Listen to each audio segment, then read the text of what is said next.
Good evening. सो आज का जो वीडियो लेक्चर है अपना वो उसका जो मेन टॉपिक है वो जो इंडक्शन प्रोग्राम हमने शुरू किया है डिपार्टमेंट के अंदर जो न्यूली एडमिटेड स्टूडेंट हैं डीबीएम के अंदर उनके लिए। और उसमें एक डिटेल जो बच्चे कम आए अभी तक, सभी बच्चे जो है क्लास को ज्वाइन नहीं कर पाए थे, तो उसी पर्पज से मैं एक वीडियो लेक्चर रिकॉर्ड कर रहा हूँ कि जो नया स्टूडेंट किसी भी कोर्स में एंटर करता है तो जो बेसिक क्वेश्चंस उसके माइंड में होते हैं, मैंने सोचा कि उन क्वेश्चंस को एड्रेस किया जाए। हालांकि मैंने दो लेक्चर जो हैं वो डिलीवर किए हैं ऑनलाइन। एक तो आपका मैनेजमेंट का मीनिंग, डेफिनेशन, प्रोसेस, फंक्शंस, उसकी मैंने आपको असाइनमेंट दी थी, तो आपको वो असाइनमेंट बना लेनी है। और दूसरा आज मैंने एक लेक्चर अपलोड किया था, उसमें जो मैनेजमेंट की अप्रोचेज हैं, ट्रेडिशनल अप्रोच इतनी डिटेल में नहीं है, लेकिन मॉडर्न अप्रोच के आगे जो पार्ट्स हैं जैसे क्वांटिटेटिव अप्रोच हो गई और आपकी सिस्टमेटिक अप्रोच हो गई, कंटीजेंसी अप्रोच हो गई, तो आपको उनको उनके नोट्स बनाने हैं अपनी कॉपी में। कुछ बच्चों के मैसेज आए हैं मुझे कि उसकी असाइनमेंट, आपको हर टॉपिक के ऊपर असाइनमेंट नहीं बनाना है। आप अभी जैसे अभी आप कॉलेज में आ गए हैं, तो आप जो लेक्चर होता है, लेक्चर से कंटेंट निकाल के अपने नोट्स बनाने सीखिए। हर बच्चा अपने नोट्स जो है वो अलग अलग तरीके से बनाता है। हर बच्चे का स्टाइल जो है पढ़ने का वो एक जैसा नहीं हो सकता, तो हर बच्चा अपने अपने हिसाब से नोट्स बनाता है। जो जो मेथड आपको इजी लगता है आप उसके अकॉर्डिंग अपने नोट्स बनाइए। तो बेसिकली मेरा जो ये लेक्चर है आप खुद भी देखिए, इंडक्शन प्रोग्राम से रिलेटेड ही है। अपने पेरेंट्स के साथ भी शेयर कीजिए और अपने जो दूसरे स्टूडेंट्स हैं अभी अपने डिपार्टमेंट के अंदर एडमिशन भी चल रहे हैं, तो कोई बच्चा कॉमर्स बैकग्राउंड से या आर्ट से +2 जिसने किया है, तो उस बच्चे को भी आप बताएं, उसके साथ भी शेयर कीजिए। क्योंकि देखिए, जब तक इन्फॉर्मेशन नहीं होगी बच्चे के पास, तो बच्चा अपना जो करियर का जो डिसीजन है वो उसके सामने जितने अवेलेबल ऑप्शंस हैं उनमें से पिक नहीं कर पाएगा। और हर एक बच्चा, आप ये कह लीजिए कि अगर वो साइंस या इंजीनियरिंग में ही कामयाब हो सकता है तो ये गलत है। हर बच्चा अगर मेडिकल पढ़ के डॉक्टर बन सकता है तो ये भी गलत है। हर बच्चा लॉयर बन सकता है, ये भी गलत है। ये सब डिपेंड करता है बच्चे की एप्टीट्यूड के ऊपर कि उसका एप्टीट्यूड कैसा है। कोई बच्चा बहुत अच्छा मैथमेटिशियन बन सकता है, कोई स्टूडेंट है जिसकी लीडरशिप क्वालिटी अच्छी है, ठीक है। लीडरशिप क्वालिटी का मतलब ये नहीं है कि वो किसी पॉलिटिकल पार्टी में लीडर बनेगा। लीडरशिप का मतलब होता है कि बिजनेस को चलाने वाले जो लोग होते हैं, जो मैनेजर्स होते हैं, जो वर्कर को लीड करते हैं, या किसी ऑर्गेनाइजेशन का हेड है, वो उस ऑर्गेनाइजेशन को लीड कर रहा है, किसी ऑफिस का हेड है, उस ऑफिस को लीड कर रहा है। तो लीडरशिप क्वालिटी का मतलब है कि आप अपने सबऑर्डिनेट के साथ किस तरह से रिलेशन बनाएंगे, किस तरह से उनको मोटिवेट करेंगे काम करने के लिए, वो चीज इंपॉर्टेंट होती है। तो आज के लेक्चर में सबसे पहले हम डिस्कस करेंगे कि करियर की हम बात करते हैं कि करियर होता क्या है। देखिए, करियर का मतलब है कि आपने अपनी जो बेसिक क्वालिफिकेशन को पूरा किया, यानी कि आपने 10th या 12th जो आपकी बेसिक स्कूलिंग है, जो आपकी बेसिक क्वालिफिकेशन है स्कूल्स की, उसको पूरा किया। उसके बाद में आपको अपने लिए एक फील्ड चूज करनी होगी और उस फील्ड में आपको लगातार मेहनत करते हुए आपका जो मेन मकसद है कि आप उस फील्ड में इतने एक्सपर्ट हो जाएं कि आपको उससे रिलेटेड एम्प्लॉयमेंट मिले, उससे रिलेटेड जॉब्स मिले। मेरे कहने का मतलब है कि ये करियर नहीं है कि एक बच्चा बीटेक करता है और बीटेक करने के बाद में वो ट्रांसपोर्टेशन वाली किसी कंपनी में ड्राइवर लग जाता है। ये उसका करियर नहीं है, क्योंकि उसने इस चीज के लिए बीटेक नहीं किया था। ये कोई बच्चा एमबीए करता है या कोई चार्टर्ड अकाउंटेंट बनता है और उसके बाद में वो कोई दूसरा प्रोफेशन अपनाता है, तो वास्तव में हम उसको करियर नहीं कह सकते। करियर का मतलब है कि आपने जिस भी फील्ड में एजुकेशन ली है, उस फील्ड के अंदर उसी से रिलेटेड आपको कोई काम मिले, उसी से रिलेटेड आपको पोस्ट मिले और आप उस पे करियर का मतलब ये भी होता है कि आप जिस स्टेज से एंट्री करते हैं उस स्टेज से धीरे धीरे ग्रोथ करते हुए एक दिन जो है उस ऑर्गेनाइजेशन में, उस फील्ड में आप सबसे ऊपर पोजीशन पे पहुंचे। ठीक है, तो ये करियर एक दिन का काम नहीं है, इसके अंदर आपको पूरा टाइम लगता है। अगर आपको प्रोफेशनल क्वालिफिकेशन लेने के लिए 5 साल चाहिए तो आपको you have to input your 5 year, you have to spend your 5 year in that particular area. अगर आप ऐसा नहीं कर सकते, आप उतना पैसेंस से काम नहीं कर पाएंगे, आपके पास उतना टाइम नहीं दे पाएंगे, उसमें इतना टाइम डिवोट नहीं करेंगे, तो अल्टीमेटली क्या होगा कि आपको अपनी उस जो आपकी पढ़ाई है उसके दौरान कोई जॉब या कुछ और करना पड़ेगा। तो अल्टीमेटली आपका जो फाइनल गोल है वो हैम्पर होगा, आप उस गोल को कभी पा नहीं सकते। तो उससे रिलेटेड ये चीज़ें मैं आज आपके साथ डिस्कस कर रहा हूँ कि करियर का मतलब समझिए। करियर का मतलब है कि आपने अपनी स्कूलिंग को कंप्लीट करने के बाद जिस भी फील्ड को चुना, आपको एक दिन उस फील्ड में एक्सपर्ट होना है और उसी के अंदर, उसी से रिलेटेड अगर आपको एम्प्लॉयमेंट मिलता है, जॉब मिलती है, तो आपका करियर है। अदरवाइज आपने किसी दूसरी फील्ड को, अपने क्वालिफिकेशन कुछ ली और किसी दूसरी फील्ड में काम कर रहे हैं, तो फिर उन दोनों में कोई रिलेशन नहीं रहता।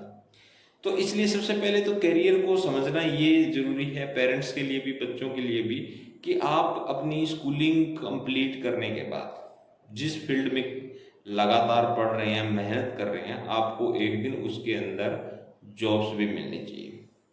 उसके बाद में दूसरा पॉइंट जो आता है वो आता है कि हमने एक पर्टिकुलर स्ट्रीम के अंदर चलने का फैसला तो कर लिया, लेकिन क्या उस स्ट्रीम के अंदर हम कोई प्लान बी नहीं बना सकते? तो हम प्लान बी बना सकते हैं। प्लान बी कैसे बना सकते हैं हम? कि देखिए, अब आपने मैनेजमेंट को चुना है, तो मैनेजमेंट के अंदर अलग अलग तरह के स्पेशलाइजेशन है।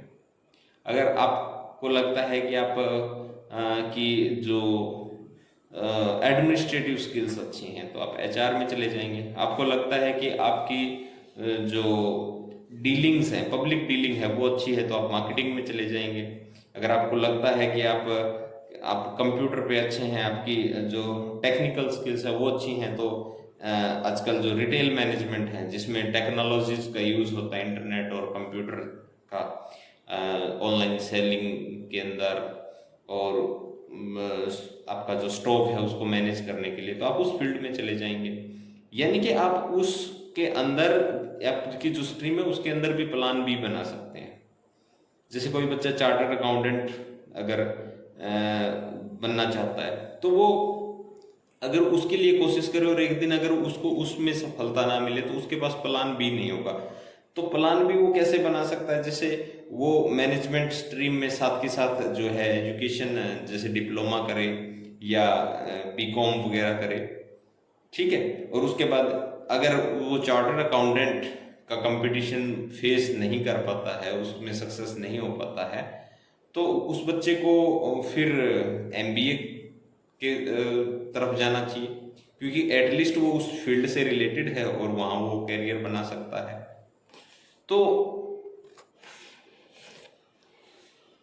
डियर स्टूडेंट्स, हम जिस फील्ड में हैं उस फील्ड के अंदर ही हम ऐसी स्ट्रेटजी अपनाएं जिसमें हम प्लान बी बना सकें। देखिए, मैनेजमेंट के अंदर करियर प्लानिंग, क्योंकि आप अगर एचआर में स्पेशलाइजेशन करेंगे तो करियर प्लानिंग का भी एक टॉपिक है, क्योंकि जो एचआर होता है वो काउंसलर भी होता है। जैसे एजुकेशन सेक्टर में आपने देखा होगा, जो काउंसलिंग करते हैं बच्चों की, तो वो लोग या तो उन्होंने साइकोलॉजी पढ़ी होती है या फिर उन्होंने एमबीए में एचआर में स्पेशलाइजेशन किया होता है, क्योंकि एचआर का काम भी काउंसलिंग करना होता है। अगर आप किसी ऑर्गेनाइजेशन के अंदर है तो आप वर्कर की काउंसलिंग करेंगे, आप उनसे डील करेंगे, उनको मोटिवेट करेंगे, ठीक है, और जितने भी पेपर वर्क्स हैं, जितने भी एडमिनिस्ट्रेटिव वर्क्स हैं, वो सारे के सारे एचआर को परफॉर्म करने होते हैं।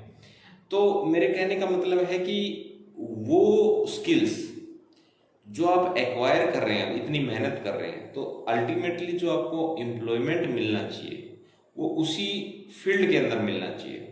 अगर आपको आपने 5 साल उसके अंदर मेहनत की और उसके बाद में आप फील्ड चेंज करते हैं, या आप कोई ऐसा काम करते हैं जिसकी आपने स्किल्स नहीं ली थी, जिसके लिए मेहनत नहीं की, तो वो करियर भी नहीं है। तो सबसे पहले मैं आपको ये समझाना चाहता हूँ कि करियर का मतलब क्या होता है। करियर का मतलब होता है कि जब आपने अपनी स्कूलिंग कंप्लीट की, स्कूल की एजुकेशन पूरी की, उसके बाद में आप जिस फील्ड में जाते हैं और जिस फील्ड में आप स्टडी करते हैं, तो आपको उस फील्ड में आपको जॉब्स भी मिलनी चाहिए। इसके बाद में है अगला पॉइंट आ जाता है कि किस तरह की स्किल्स जो हैं वो रिक्वायर्ड हैं, और अगर कोई बच्चा जिसने अब आपने डीबीएम में एडमिशन लिया है, तो आप कैसे अपनी स्किल्स को इम्प्रूव करेंगे, किस तरह की जॉब्स आपको मिल सकती हैं। तो डियर स्टूडेंट्स, मैनेजमेंट के अंदर जो स्किल्स हैं रिक्वायर्ड, वो सबसे पहले है communication and personality development. Communication बहुत जरूरी होता है। MIS, management information system. Company जो होती है, कोई भी ऑर्गेनाइजेशन है, उसमें जो उसका इंफॉर्मेशन सिस्टम होता है मैनेजमेंट का, वही सारे डिसीजन लेता है। प्रोडक्शन का काम करने वाले वर्कर हैं, उनको ये नहीं पता होता कि उनको कितना प्रोडक्शन करना। उनको जो आपका प्रोडक्शन मैनेजर है और जो टॉप लेवल मैनेजमेंट है, वो एस्टिमेशंस लगाता है, पास्ट के डाटा के बेस पे एनालिसिस करके उनको कम्युनिकेट करता है। तो अगर मैनेजमेंट ही कम्युनिकेशन करने के लायक नहीं होगा, तो वर्कर को कौन मोटिवेट करेगा, कौन उनको डायरेक्शन देगा, और कौन उनको ट्रेनिंग करवाएगा। तो ये सारी की सारी जो स्किल्स हैं, ये कम्युनिकेशन से जुड़ी हुई है। तो जो हमारे मैनेजमेंट के अंदर जो बच्चा है, डीबीएम में जो बच्चा है, तो हम लगातार हर सेमेस्टर में ये कोशिश करेंगे कि बच्चे की कम्युनिकेशन स्किल्स जो है वो इम्प्रूव हो। और ये कैसे होती है, जैसे बच्चा रोल प्ले कर रहा है क्लास के अंदर, रोल प्ले में वो कभी HR मैनेजर की का रोल करता है, और दूसरे बच्चों आपस में वो इंटरव्यू लेते हैं एक दूसरे का। बच्चों के सामने जो है वो प्रेजेंट करता है किसी टॉपिक को, उसको कोई उसके बाद हम केस स्टडी देखते हैं कि उस बच्चे को कोई प्रॉब्लम दी जाती है। HR में अगर स्पेशलाइजेशन कर रहा है, तो HR से रिलेटेड आपका पहला और दूसरे सेमेस्टर में तो हम जनरली जो मैनेजमेंट के केसेस हैं कंपनी के अंदर जो आते हैं, उन केसेस पे बात करते हैं, और उनको बच्चा सॉल्व करके देखता है। तो उससे उसकी एनालिटिकल स्किल्स जो है वो मजबूत होती है। कम्युनिकेशन तो बेसिक है, और आपको इंग्लिश के अंदर धीरे धीरे अपने आप को डेवलप करना है कि after some time you should be able to communicate in English.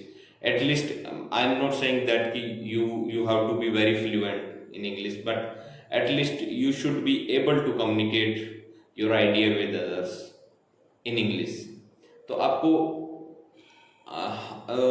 ऐसी इंग्लिश, इस लेवल की इंग्लिश कि आप अपने आइडियाज़ को शेयर कर पाएँ, दूसरे वर्कर जो हैं, आप जो आपके सबॉर्डिनेट हैं, आप उनको मोटिवेट कर पाएँ, और जो आपका टॉप लेवल मैनेजमेंट होता है, क्योंकि जो मिडिल लेवल पे जो काम करते हैं या लोअर मैनेजरियल पोस्ट जो होती हैं, उनका रोल होता है कि जो इन्फॉर्मेशन है वो गैदर करके टॉप लेवल तक पहुंचाना, ताकि वो जो है वो पॉलिसी फ्रेम कर सकें। तो हम अपने आने वाले टाइम में पहले और दूसरे सेमेस्टर में हम बच्चों की कम्युनिकेशन स्किल्स पे काम करते हैं। बच्चों की कम्युनिकेशन स्किल्स को इम्प्रूव करना होता है। उसके बाद जो दूसरी है वो है पर्सनैलिटी डेवलपमेंट। पर्सनैलिटी डेवलपमेंट का मतलब क्या होता है कि बच्चे की जो ड्रेसिंग सेंस है उसको इम्प्रूव किया जाए। बच्चा जो है प्रॉपर यूनिफॉर्म पहने, किस तरह से मैनेजरियल पोस्ट पे जो लोग हैं वो ड्रेसअप होते हैं, क्योंकि अच्छा दिखना भी बहुत जरूरी होता है बच्चे का। क्योंकि वो कल को अगर इंटरव्यू में जाएगा, चाहे वो किसी भी स्ट्रीम से जाए, तो अगर वो फॉर्मली ड्रेसअप नहीं है, तो जो इंटरव्यू लेने वाला है वो HR है, वो तो एक मैनेजमेंट प्रोफेशनल ही है, चाहे वो किसी भी कंपनी में हो, चाहे IT में हो, चाहे दुनिया की कोई भी कंपनी हो, जो आपका इंटरव्यू लेगा वो HR ही होगा।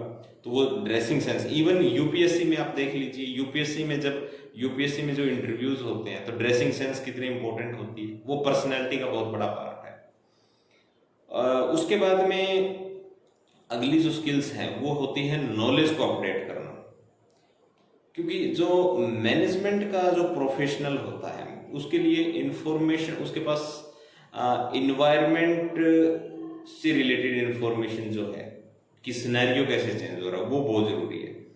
जैसे आपको एग्जांपल से मैं समझाता हूँ। जैसे इंडियन जो सेंट्रल गवर्नमेंट है उसके अलग अलग मिनिस्ट्रीज हैं, वो इंडस्ट्री से related time to time notifications, rules frame करती रहती है, रूल्स निकालती रहती हैं। कभी उन्होंने मिनिमम वेज चेंज कर दिया, कभी उन्होंने फैक्ट्री एक्ट में कुछ चेंज कर दिया, कभी उन्होंने इन्वायरमेंट एक्ट में कुछ चेंज कर दिया। तो ये सारे चेंजेस जब वो करेंगे तो ये चेंजेस वर्कर तक कम्युनिकेट कौन करेगा? एक एचआर की ड्यूटी होती है कि वो गवर्नमेंट के जो रूल्स और रेगुलेशंस हैं, जो पॉलिसीज हैं, उनकी प्रॉपर नॉलेज ले और उनके अकॉर्डिंग फिर कोपिंग स्ट्रेटजी बनाते हुए अपने वर्कर्स को, अपनी ऑर्गेनाइजेशन में जितने भी लोग हैं उनको बताए। तो ये बहुत इंपॉर्टेंट होता है। तो इसलिए दूसरी जो मेन स्किल्स है मैनेजमेंट के अंदर वो है आपको लगातार नॉलेज को अपडेट करते रहना।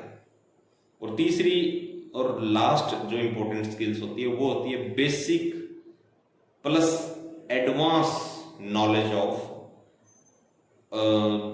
Of the software which is useful in office management. We can say like MS office हो गया, एडवांस एक्सेल हो गया, MS एक्सेस हो गया, पावर पॉइंट प्रेजेंटेशन जिसमें हम बनाते हैं MS पावर पॉइंट हो गया, माइक्रोसॉफ्ट, या इसका कोई अलग वर्जन। आजकल तो जैसे हम गूगल का जो ऑफिस है उसका यूज करने लगे हैं क्योंकि वो बहुत इजी भी है और एडवांस भी है। तो उसमें जैसे PPT में आप जो, जैसे मैं आपकी टीचिंग, मैं आपको पढ़ाता हूँ, जो लेक्चर मैं डिलीवर करता हूँ, तो वो जो स्लाइड्स होती हैं वो PPT में बनाई हुई होती हैं। तो इस तरह की स्लाइड्स आपको बना के अपने वर्कर को दिखाना, उनको समझाना होता है जब आप ट्रेनिंग करवाते हैं। तो अगर आपको कोई लेटर ड्राफ्ट करना है, क्योंकि आपको गवर्नमेंट को भी लेटर लिखने होते हैं, गवर्नमेंट के लेटर आते भी हैं, ठीक है, आपको फॉर्म भी बनाने होते हैं, इंफॉर्मेशन भी गैदर करनी होती है। तो ये सारा का सारा काम जो है MS ऑफिस में होता है और MS वर्ड में होता है। एक्सेल के अंदर आपको वर्कर की डिटेल बनानी होती है, उनकी अटेंडेंस वगैरह और उसके अकॉर्डिंग उनकी सैलरी वगैरह, ये सारी चीज़ें। तो कंप्यूटर का जो नॉलेज है वो बहुत इंपॉर्टेंट हो जाता है। तो इस तरह से जो हम ये कह सकते हैं कि मैनेजमेंट के अंदर 3 जो स्किल्स हैं वो बहुत इंपॉर्टेंट है। पहली कम्युनिकेशन एंड पर्सनैलिटी डेवलपमेंट, दूसरा नॉलेज को अपडेट करना, अपडेटेड नॉलेज, और तीसरी जो सबसे इंपॉर्टेंट स्किल है वो है कंप्यूटर में ऑफिस में यूज होने वाले जो सॉफ्टवेयर हैं, जो बेसिक, उसको कंप्यूटर बेसिक्स ही बोलते हैं वैसे तो, ठीक है। तो उनका नॉलेज और उनके एडवांस लेवल का नॉलेज, क्योंकि ये अपडेट होते रहते हैं। तो इसके लिए आपके डिपार्टमेंट में लैब बनी हुई है, कंप्यूटर लैब, और वो अभी आने वाले 1-2 वीक में वो फंक्शनल हो जाएगी। तो आपको कंप्यूटर के लिए कहीं जाने की जरूरत नहीं है, आपके डिपार्टमेंट के अंदर लैब है, आप वहाँ पे काम कीजिए। तो ये बेसिक चीज़ें हैं जो मैंने आपको बताई हैं।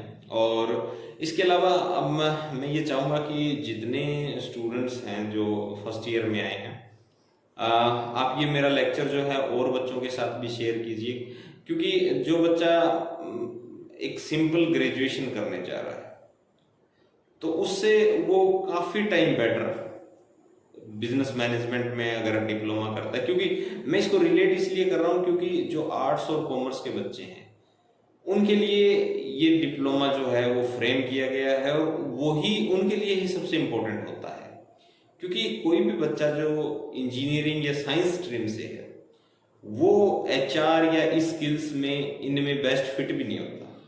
वो क्यों नहीं होता? क्योंकि इसमें ह्यूमन अप्रोच रखना बहुत जरूरी है, और ह्यूमन अप्रोच तब आएगी जब आप ह्यूमैनिटी को पढ़ोगे। जैसे आर्ट्स में हम सोशियोलॉजी को पढ़ते हैं, पॉलिटिकल साइंस को पढ़ते हैं, पब्लिक एडमिनिस्ट्रेशन को पढ़ते हैं, तो उसमें हमें ह्यूमन बिहेवियर की समझ आती है, और HR के लिए ह्यूमन बिहेवियर को समझना बहुत जरूरी होता है। तो इसलिए, और जो कॉमर्स है, कॉमर्स में जैसे इकोनॉमिक्स हो गई, अकाउंटेंसी हो गई, जो आपके बेसिक कंसेप्ट आपके डिप्लोमा में दिए हुए हैं, तो इन्हीं बच्चों के लिए सबसे ज्यादा बेनिफिशियल है। तो और ऐसा बच्चा, जैसे आप कॉमर्स में +2 हैं तो आप इजीली अपनी बीकॉम साथ में डिस्टेंस से भी कर सकते हैं। जैसे इग्नू यूनिवर्सिटी, इग्नू से आप बीकॉम कर लीजिए if you are +2 in commerce.